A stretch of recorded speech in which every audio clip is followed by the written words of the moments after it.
우리의 하나님이 되어주시고 우리를 하나님의 백성으로 삼아주신 우리 아버지 하나님, 그 무엇도 아닌 하나님을 얻은 자로, 하나님을 소유한 자로 그렇게 우리를 여겨주시고 그렇게 우리를 대해주시는 그 은혜와 사랑으로 새 생명을 지닌 우리들이오니 오늘도 어떠한 상황 속에서도 하나님께 대한 즐거움과 감사함을 기억하고 잊지 않고 그 믿음을 품고서 주님의 말씀을 따라서 주님께로 향하는 삶이 오늘도 주의 백성들을 통하여 이 세상에 나타나고, 그래서 진정으로 어두운 이 세상에 빛으로 소금으로 작용하며 살도록 하여 주시옵소서. 예수님의 이름으로 기도합니다. 아멘. 로마서 4장 25절에서 5장 4절을 보시겠습니다. 로마서 4장 25절에서 5장 4절.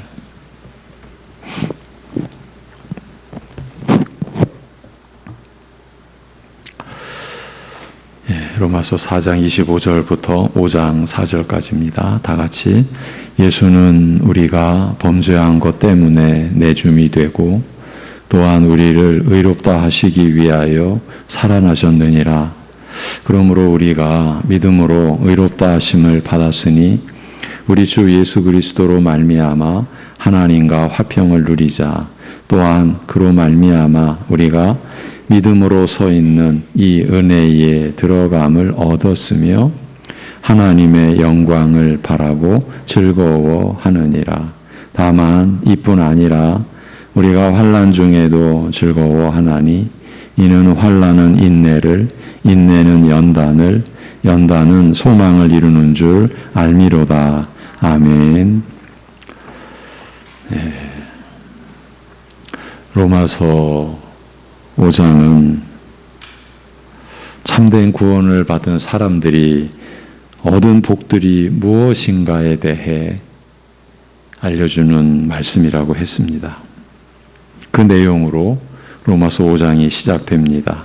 4장까지 해서 사도가 전파한 복음인 믿음을 통해서 믿음으로 말미암아 하나님의 의를 받아서 의롭다고 여겨진 사람은 이러한 결과를 지니고 이러한 현상들을 나타낸다. 그 말씀이었습니다. 지난번에 그것은 하나님과 내가 화평을 누리게 된다는 것과 은혜에 들어감이었습니다.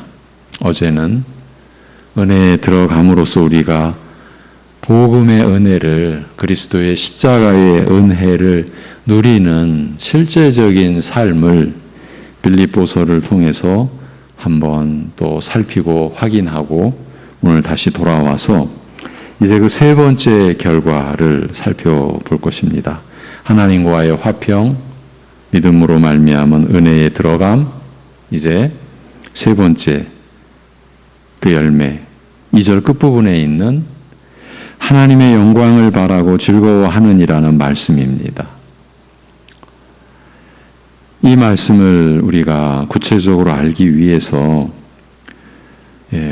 우리말로 이렇게 풀이된 그 의미부터 좀 명백히 하는 것이 도움이 됩니다.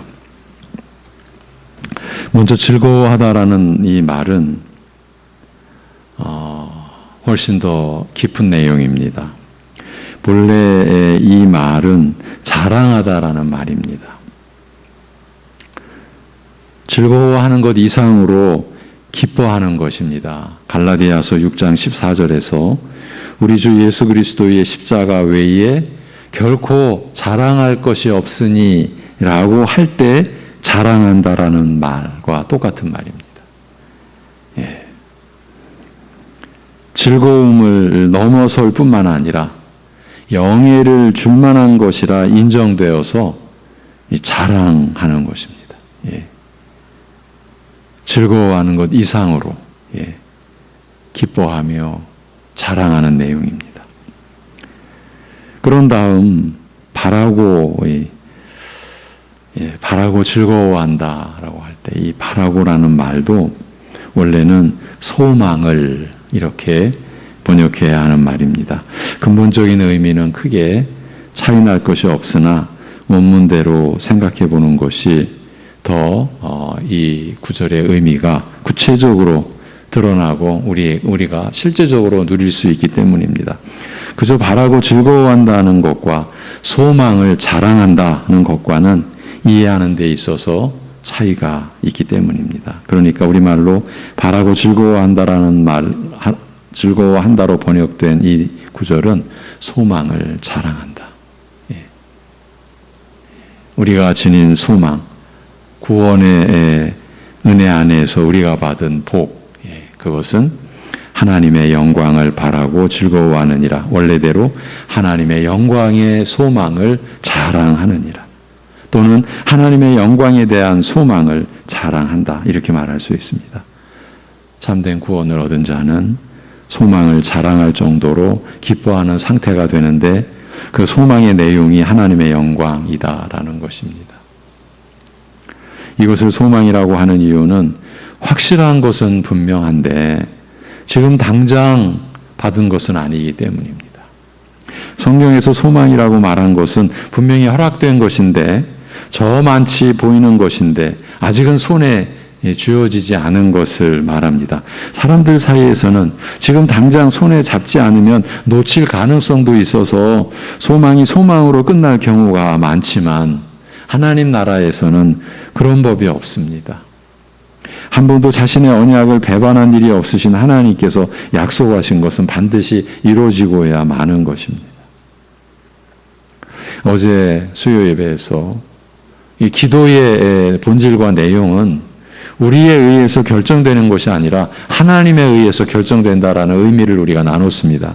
소망도 마찬가지입니다. 우리에 의해서가 아니라 그 소망의 내용을 약속하신 하나님에 의해서 그 소망의 본질은 결정된 겁니다. 그러니까 하나님께서 한 번 약속하신 것은 반드시 이루어지는 겁니다. 그래서 하나님이 주시겠다라고 하신 것은 엄밀한 의미에서는 이미 받은 것이나 다름없습니다. 확실한 것입니다. 단지 시간이 아직 안 되었을 뿐입니다. 그런 내용으로 성경은 소망이라고 제시하는 겁니다. 그러면 소망이 무엇입니까? 구원받은 자의 그 소망은 무엇입니까? 하나님의 영광의 소망입니다. 이것이 우리에게 소망이 되는 겁니다. 하나님의 영광을 소유할 것, 하나님의 영광에 도달할 것이 확실하다. 그 소망을 자랑하는 것이에요. 기쁨이 넘쳐서 나에게 영예를 주는, 그래서 자랑하지 않을 수가 없는 그 내용. 모든 사람이 죄를 범하였음에 하나님의 영광에 이르지 못하더니 이제 예수님을 믿음으로 말미암아 그 영광에 확실히 이르게 되었다라는 것입니다. 그게 즐거움 이상의 자랑이 되는 것입니다. 여러분, 우리 신자들에게 있어서 이 소망의 결정적 그 의미요 내용입니다. 우리 스스로에게 질문을 해야 되겠죠. 과연 우리가 실제로 살아가면서 이 소망을 얼마나 어떻게 우리가 붙들고 사는가? 좀 있는 그대로 말하자면 어쩌면 이 소망의 내용에 대하여 자신은 관여가 안 된 것처럼 전혀 상관없는 것처럼 그렇게 살고 있는 모습이 우리의 모습이 아닐까 싶을 정도라고 말하면 제가 너무 부정적입니까? 제가 너무 심하게 말하는 겁니까? 우리가 자랑한다고 하는 내용들을 한번 또 슬쩍 또 들춰보십시오. 내가 오직 믿음으로 하나님의 은혜로 하나님의 영광의 소망을 자랑하는 자로 산다라는 관점에서 봤을 때 우리가 자랑하는 내용들이 그런 내용입니까? 이런 면에서 볼 때 믿는 자에게 주어진 복의 말씀, 이 세 번째 내용의 우리가 들어와서도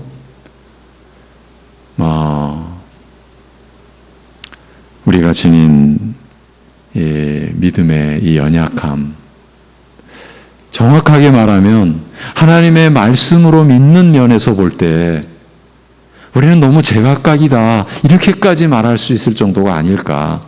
이것이 우리의 현실이 아닐까. 과연 말씀을 붙드는 믿음인가? 말씀에 의해서 나에게 주어진, 예수님께서 나에게 성령님을 통해서 주신 과연 믿음이라고 할 수 있는가를 우리가 질문해야 하지 않을까 싶은 거죠.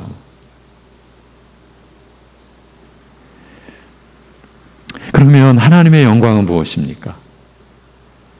그게 무엇이길래 그것을 얻은 사람이 그토록 자랑스러워한다는 것입니까? 이전에도 하나님의 영광이란 이 말씀이 어떻게 정의되는지 설명드린 적이 있죠. 문자적인 의미에서 그것은 그 당사자 본연의 지위와 품격을 의미한다고 했습니다. 사람들은 대개 영광이라는 말을 영예라는 의미 정도로 사용합니다. 승리의 영광을 차지하다 이럴 때 쓰고 영광으로 생각하겠습니다. 자신에게 영예가 된다라는 거죠. 이때처럼 자기 밖에서 자기에게로 뭔가 빛나고 높아지는 어떤 영예를 얻은 것을 영광이라고 말합니다. 그러나 성경에서는 조금 다른 뜻으로 사용된다라는 것을 우리가 알아야 되겠습니다. 성경에서 영광이라는 말은 기본적으로는 그 당사자 본연의 지위와 품격을 의미하는 것입니다. 본연의 품격이요, 본연의 지위입니다. 고린도전서 15장 40절, 41절에서 하늘에 속한 형체도 있고 땅에 속한 형체도 있으나 하늘에 속한 자의 영광이 따로 있고, 이렇게 본연의 지위와 품격입니다. 또 땅에 속한 자의 영광이 따로 있으니 해의 영광도 다르며 달의 영광도 다르며 별의 영광도 다른데 별과 별의 영광이 다르도다라고 말한 것처럼 사람이면 사람, 사물이면 사물 본연의 본래 지니고 있는 지위와 품격의 그 내용을 가리키는 거죠. 그것들이 다 차이가 난다. 고린도전서에서 이렇게 말합니다. 물론 하나님의 영광은 하나님의 본래 그 지위와 품격을 의미합니다. 그리고 성경에서 영광이라는 말이 독자적으로 쓰였을 때는 주로 하나님의 영광을 가리키는 것이죠. 하나님의 위엄 있는 존재 양식을 표현하는 것입니다. 이처럼 영광이라는 말은 그 당사자의 지위와 품격을 말하는 것이로되 하나님의 영광은 하나님만의 위엄이나 탁월함, 광채나 그 탁월함으로 인해서 드러나는 광채나 그분만의 지위와 품격을 말하는 것입니다. 지상 최고의 영광이라고 해도 하나님의 영광에 비하면 메마른 땅과 사막에 지나지 않는다고 말할 정도로, 선지서에서는 그렇게 표현들을 하죠. 그렇게 말할 정도로 고귀하고 위엄 있으며 탁월한 지위와 품격인 것입니다. 그러나 이렇게 말한다고 해도 우리는 그 영광이 실제로 얼마나 고귀한 것인지, 구체적으로 어떤 것인지 다 알 수는 없습니다. 다만 성경에서 그 영광을 본 사람들, 그 영광을 체험한 사람들의 몇몇 사례들을 통해서 간접적으로 유추할 수 있을 뿐입니다. 그것들을 통해 우리는 하나님의 영광을 눈으로 본 것처럼 완전히는 알 수 없지만 하나님의 영광에 대해 조금이나마 이해할 수 있습니다. 성경에는 하나님의 영광을 본 몇 사람들의 사례를 언급해 놓고 있습니다. 모세가 하나님의 영광을 조금 맛보고 내려왔더니 그 얼굴에 광채가 나서 사람들이 모세와 얘기하기를 두려워할 정도로 수건으로 얼굴을 가려야 했다는 그 내용이 그 영광에 관한 첫 번째 기록일 것입니다. 그런 사례들이 신약에서만 해도 적지 않게 있습니다. 우선 베드로와 야고보와 요한이 변화산상에서 이것을 목격했던 적이 있습니다. 예전과 같은 모습으로 산에 오르셨던 주님이 갑자기 다른 모습을 입으셨어요. 저희 앞에서 변모되사 그 얼굴이 해같이 빛나며 그 옷이 빛과 같이 희어졌더라. 이 변모하심은 본질상 예수님께 속한 영광의 일부분이었고 그 영광이 잠깐 동안만 다시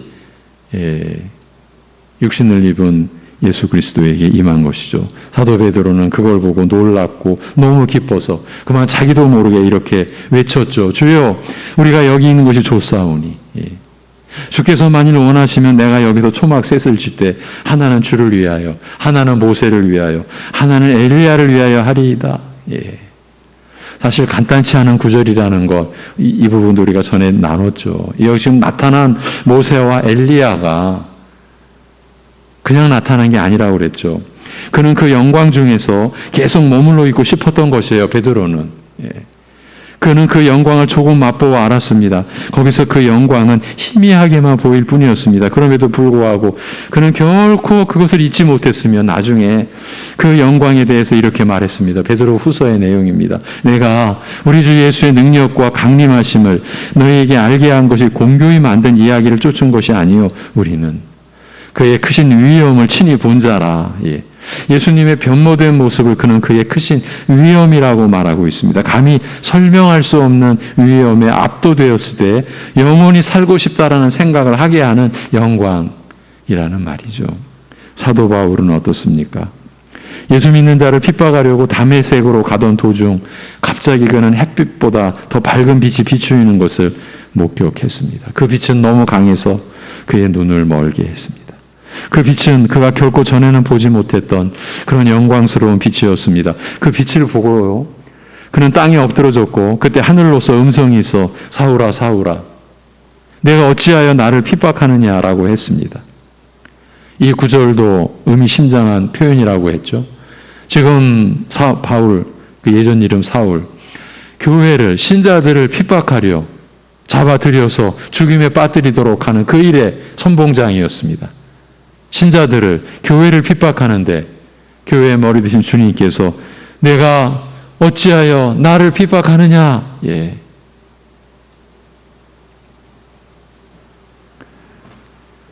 교회를 멸시하는 것은 예수 그리스도를 멸시하는 겁니다. 신자를 멸시하는 것은요, 누구를 멸시하는 것이라는 말씀인지 우리가 느껴야 되는 것 아니겠습니까? 그 빛에 압도된 그는 처음 듣는 그 음성의 주인을 향하여 서슴지 않고 주여, 주님이라고 불렀습니다. 주여 니시오니까. 그 영광의 실체가 보통 인물이 아니고 모든 인간이 그에게 복종해야만 하는 권세와 종기를 갖고 계시는 분이심을 곧바로 알 수 있었다는 바로 그런 내용이죠. 누구나가 다 그 빛을 한번 바라보면 그 영광의 주인을 향하여 주여 니시오니까라고 고백할 수밖에 없는 뛰어난 영광이었음을 나타내 보여주는 거죠. 그때 대답이 들리기를 나는 내가 핍박하는 예수라. 예. 그는 부활하신 주님과 그의 얼굴에서 넘쳐 흐르는 영광을 보았던 것입니다. 바울은 또 다른 체험도 했습니다. 그는 고린도후서 12장의 처음 몇 절에서 14년 전에 자기가 엄청난 체험을 했다라는 것을 말합니다. 그는 그가 몸 안에 있었는지 몸 밖에 있었는지 알 수 없었습니다. 그는 그것을 분석할 수도 그에 대한 상세한 묘사를 해줄 수도 없는 것이라고 말합니다. 그는 자기가 셋째 하늘에 끌려 올라갔다는 것밖에 아는 것이 없었습니다. 그 3층천은 하나님께서 거하시고 하나님의 영광이 보이는 곳을 가리킵니다. 그는 어찌됐든 간에 그리로 끌려 올라갔고 거기서 영광과 놀라운 가운데 다시 이룰 수 없는 계시를 받았습니다. 여전히 몸 안에 살아있으면서 몸 안에 제한을 받으면서도 그는 이 영광의 광경을 언뜻 보게 되었고 하늘과 영혼에 속한 언어를 들었던 것입니다. 그 경험은 그가 온갖 고초를 당하면서도 전도자의 길을 포기하지 않게 하는 원동력이 되었음에 틀림이 없습니다. 그는 생명보다도 그 영광을 귀하게 여겼던 것입니다. 그처럼 기이하고 영광스러웠던 것입니다. 우리가 간접적으로 확인해 볼 수 있는 하나님의 영광은 대충 이런 것들입니다. 그처럼 기이하고 영광스러웠던 것입니다. 고린도 후서 그 12장에서도 우리는 그런데 그 영광을 접한 자의 구체적인 신앙 고백을 우리가 볼 수 있고 붙들어야 하는 거죠. 나 체험했다. 까불지 마라. 이랬습니까? 우리식으로 말하면. 난 니들이 못하는 굉장한 난 체험을 한 사람이야. 이렇게 말했습니까? 바로 그 고린도후서 12장에서 사도는 자신의 육체의 가시에 대한 고백을 합니다. 찌르는 아픔을 주는 육체의 가시. 왜? 교만하지 않도록 하시기 위한 하나님의 배려라고 하는 것을 하나님께 없이 해달라고 구했죠. 내 은혜가 내게 족하도다. 이런 고백이 나오죠. 그러면서 바울의 자신의 고백은 뭡니까? 나는 나의 약함을 자랑한다. 하나님의 영광에 이르는 피조물, 구원받은 죄인들의 고백은 자신의 연약함입니다. 우리는 거꾸로 가는 일이 너무 많죠. 거꾸로 가는 게 너무 많아요. 또 다른 증거도 있습니다. 스데반입니다. 7 초대교회 7 집사 중 한 분 스데반. 우리는 그에 관한 구절에서 하나님의 영광을 볼 수는 없지만 그 영광을 본 사람의 놀라운 행적은 알 수가 있습니다. 그것은 그 영광의 위엄에 압도된 사람이 자기에게 돌을 던져 죽이는 자들을 향해 품는 놀라운 마음, 놀라운 자비입니다. 이것이야말로 그 하나님의 영광이 주는 구체적인 영향이 무엇인가를 우리로 하여금 느끼게 해주고 보게 해줬죠. 유대인들이 스데반을 예수님을 전파한다라고 해서 돌로 쳐 죽이는 장면을 성경은 이렇게 기록하고 있습니다. 저희가 이 말을 듣고, 무슨 말? 예수님에 대한 말을 듣고 마음에 찔려 저를 향하여 이를 갈거늘 저희가 큰 소리를 지르며 귀를 막고 일심으로 그에게 달려들어 성 밖에 내치고 돌로 칠세. 증인들이 옷을 벗어 사울이라 하는, 사울 곧 바울이죠, 그 청년의 발 앞에 두니라. 저희가 돌로 스데반을 치니 스데반이 부르짖어 가로되 주 예수여 내 영혼을 받으시옵소서 하고 무릎을 꿇고 크게 불러 가로되 주여 이 죄를 저들에게 돌리지 마옵소서 이 말을 하고 자니라. 온 백성들이 한꺼번에 몰려들어 한 사람의 신실한 그리스도인을 돌로 쳐 죽이고 있습니다. 그런데 정작 돌에 맞아 비참한 죽음을 당하는 당사자는 두려움도 없고 자기를 죽이는 자들에 대한 원망과 악감도 품고 있지 않습니다. 어떻게 이럴 수 있는가 하는 것에 대해서 우리는 사도행전 7장 55절에서 그 이유를 우리가 보게 됩니다. 스데반이 성령이 충만하여 하늘을 우러러 주목하여 하나님의 영광과 및 예수께서 하나님 우편에 서신 것을 보고, 누가가 이 장면을 이렇게 기록했습니다. 하늘을 우러러 주목하여 하나님의 영광과 및 예수께서 하나님 우편에 서신 것을 보고, 성령이 그에게 충만함으로 그가 하나님의 영광을 보고 예수님께서 거기 계신 것도 보았기 때문이라고 기록하고 있습니다. 곧 그가 도달할 영광의 위대함에 비하면 돌에 맞아 죽는 이것조차 그 고통, 말할 수 없는 그 아픔, 그것조차 아무것도 아닐 만큼 그 영광은 크고 무한한 것이었다라는 것입니다. 하나님의 영광의 부요함이 자기를 돌로 쳐 죽이는 사람들을 개의치 않게 무시할 수 있게 하였던 것입니다.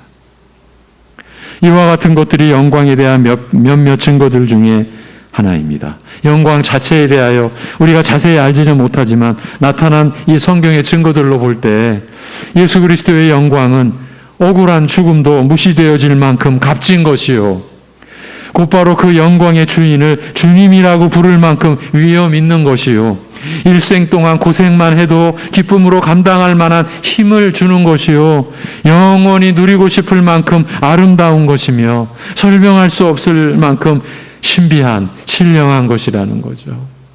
이와 같은 하나님의 영광이 믿음으로 말미암아 의롭다 하심을 받은 신자들의 몫이다라는 말씀인 거예요. 오늘 말씀이. 이 모든 것이 신자들로 하여금 하나님의 영광의 소망이 되게 하였습니다.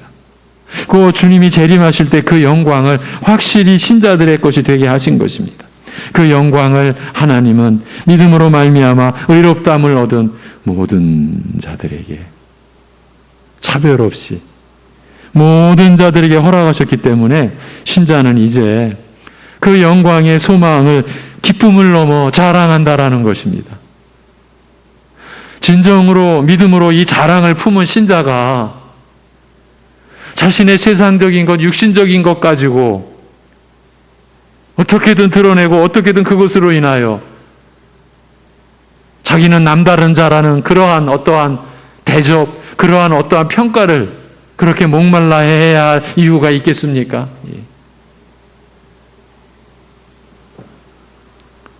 믿음으로 말미암은 구원을 얻은 사람은 내일이면 하나님의 영광을 목도할 것이며 그 영광에 들어갈 것이고 거기서 신랑 되신 예수님을 맞이할 것입니다.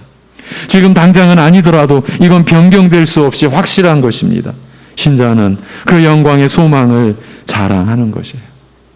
그 놀라운 영광이 장차 자신들의 것이 될 것임을 알고 또한 특별히 그것이 예수님의 재림과 관련된 것임을 알고 재림과 더불어 자신들에게 약속되어진 그 영광에 대한 소망을 기뻐하고 그 소망 때문에 자랑하는 것이에요.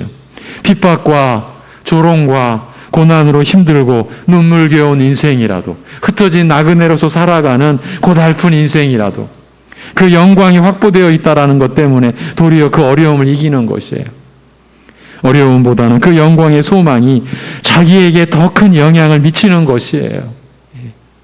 그 소망을 갖고 있다는 것이 그처럼 기쁘기가 한이 없는 것이에요. 이것이 믿음으로 말미암아 구원 얻은 사람의 세 번째 결과라고 로마서 5장이 우리에게 가르치고 있어요. 우리는 지금 그렇게 하고 있습니까?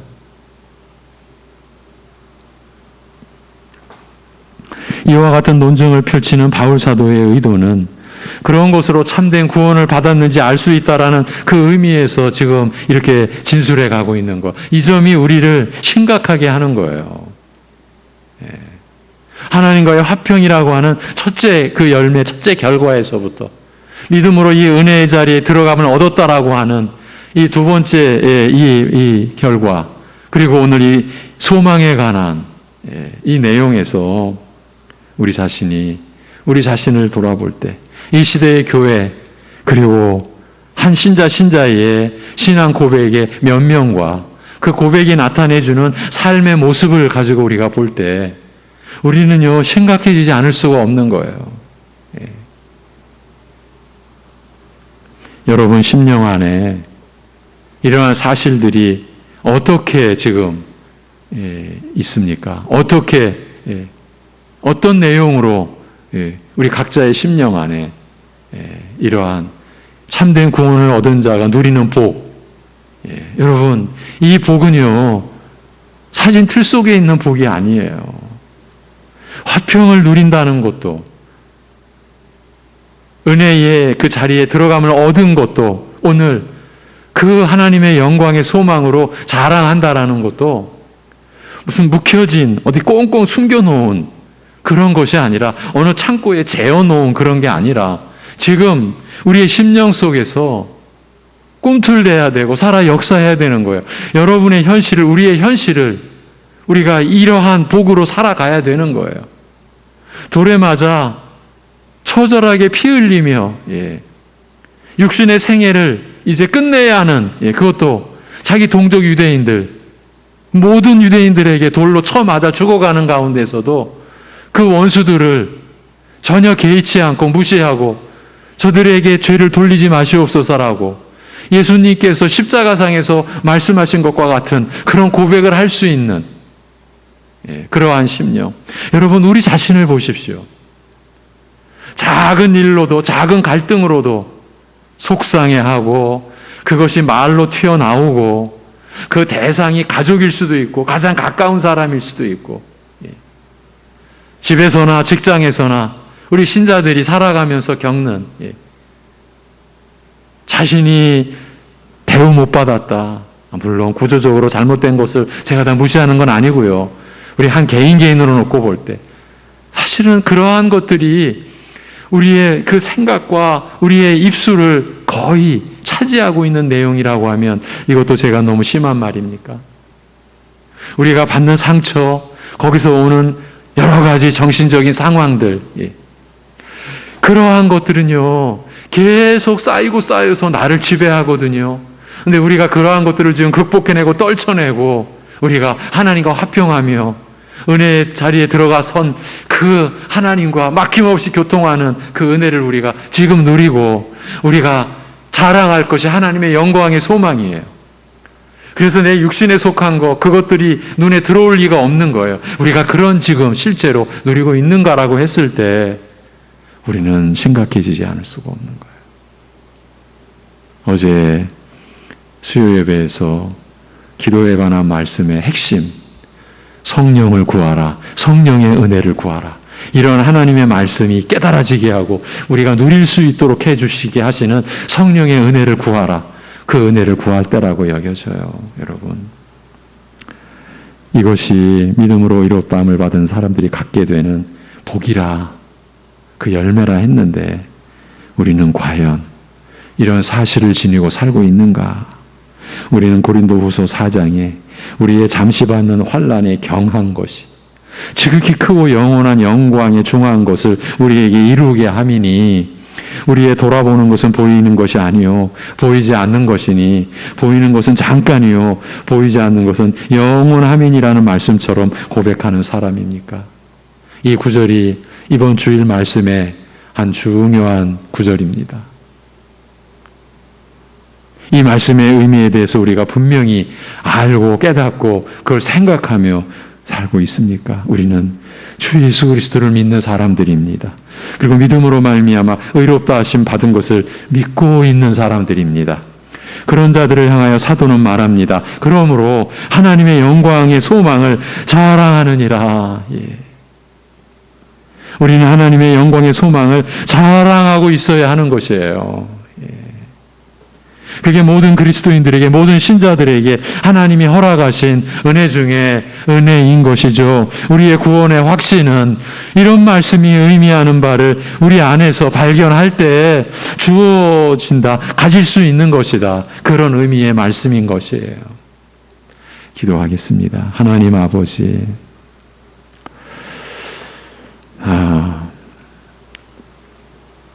하나님의 그 은혜로 인하여 우리 안에 이루어진 일에 대해서 어쩌면 우리가 수십 년, 우리의 평생, 반평생 이상을 우리가 보았고 들어왔다라고 하더라도 지금 오늘 우리가 지닌 믿음의 내용 안에 없는 것들, 있는 것 같으면서도 실제로는 누리지 못하는, 경험하지 못하는, 그래서 결국은 없는 것과 마찬가지인 그러한 우리의 영적 형편을 오늘 말씀 앞에서도 우리는 볼 수밖에 없음을 고백합니다. 아버지 하나님, 말씀을 떠난 우리의 믿음을 긍휼히 여겨 주옵소서.